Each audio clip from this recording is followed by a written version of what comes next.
Senator Thorp. Thank you, Madam Acting Deputy President. Today I stand in unity with over 80% of Australians who believe a woman is the only person who can make the final decision about whether or not she has an abortion. I believe that women have the right to make decisions about their own bodies, and I believe that access to safe and legal abortion is a fundamental aspect of this right.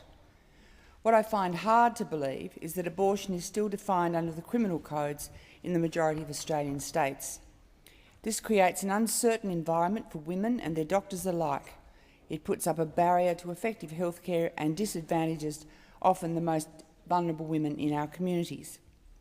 Today I'm pleased to inform the Chamber that my home state of Tasmania has taken an important step towards overcoming this anachronistic law, a law that is clearly out of step with community values. Fittingly, on International Women's Day, Tasmania's State Health Minister Michelle O'Byrne proposed a private member's bill that will remove abortion from the criminal code.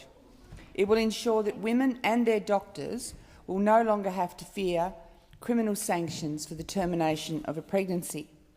Currently, Madam Acting Deputy President, women and doctors in Tasmania are open to criminal charges for unlawful abortion. These laws fail to recognise changing community standards and deny women the status of competent and conscientious decision-makers. If these laws are retained, we are sending a clear message that women who go ahead with abortions may be criminals just because they feel they can't proceed with a pregnancy. We're also sending the message that women can't be trusted to make effective decisions about their lives and their futures. The Tasmanian Health Minister's proposed law, which is based on reforms in Victoria and the Australian Capital Territory, will rightfully recognise termination as a health issue, not a legal one. It will reduce uncertainty for doctors and ensure that women's rights are enshrined. Currently in Tasmanian women have access to only 2 local doctors who perform terminations and 2 specialists who fly in for weekly clinics.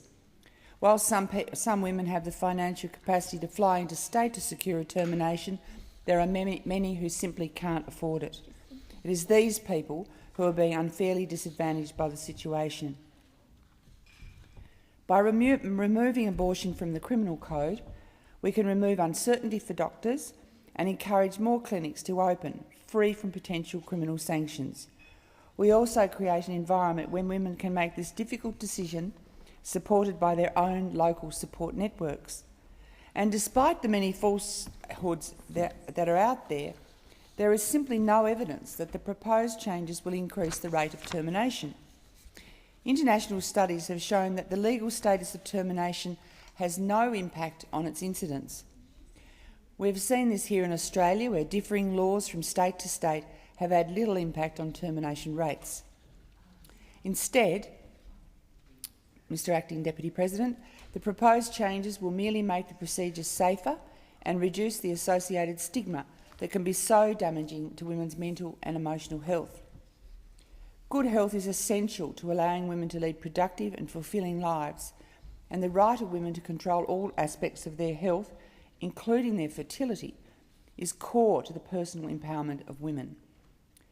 Sexual and reproductive health rights cut across many of the basic human rights that I believe are at the core of what the Labor Party stands for.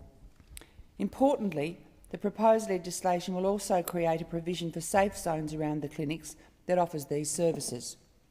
Within these zones, a person must not protest, film, threaten, harass or intimidate. This is an important addition that will help protect the safety, dignity and emotional well-being of women.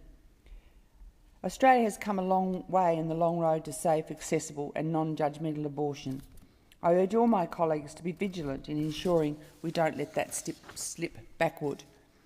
I also put on the record my unerring support for Michelle O'Byrne's bill to recognise the rights of women and remove abortion from Tasmania's criminal code.